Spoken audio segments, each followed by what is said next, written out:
अपना संजीवन है, ये अपना संजीवन है।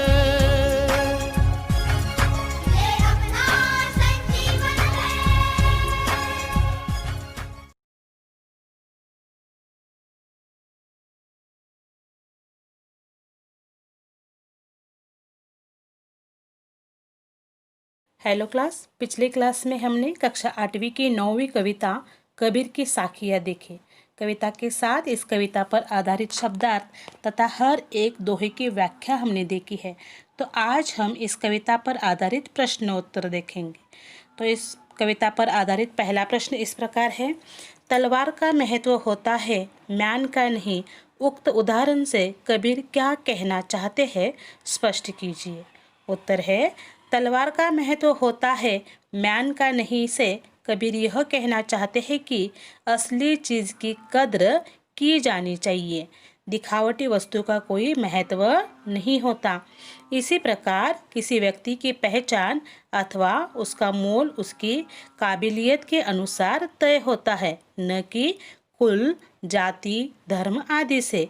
उसी प्रकार ईश्वर का भी वास्तविक ज्ञान जरूरी है।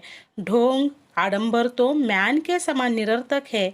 असली ब्रह्म को पहचानो और उसी को स्वीकारो।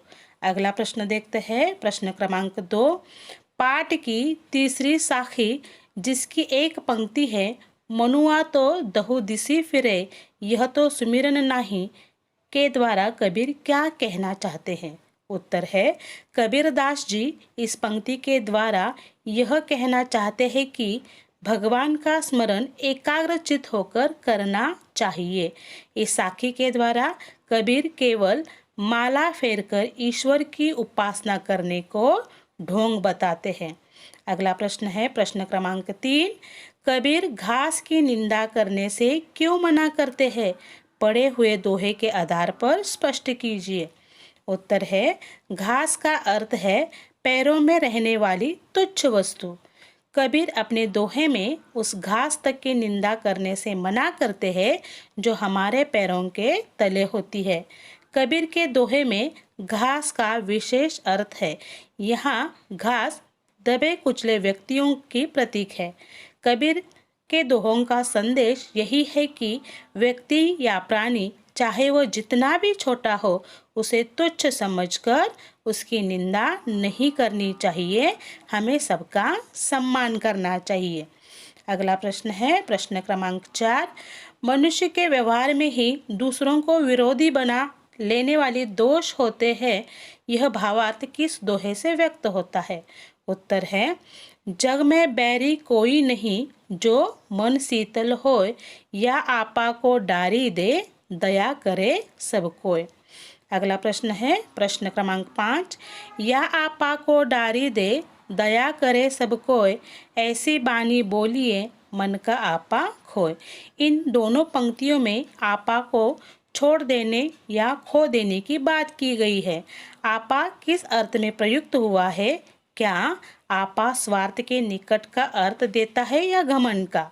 उत्तर है, या आपा को डारी दे, दया करे सब कोय, ऐसी बानी बोलिए, मन का आपा खोए। इन दो पंक्तियों में आपा को छोड़ देने की बात की गई है। यहाँ आपा अहंकार के अर्थ में प्रयुक्त हुआ है। आपा घमंड का अर्थ देता है। अगला प्रश्न है, प्रश्न क्रमांक 6।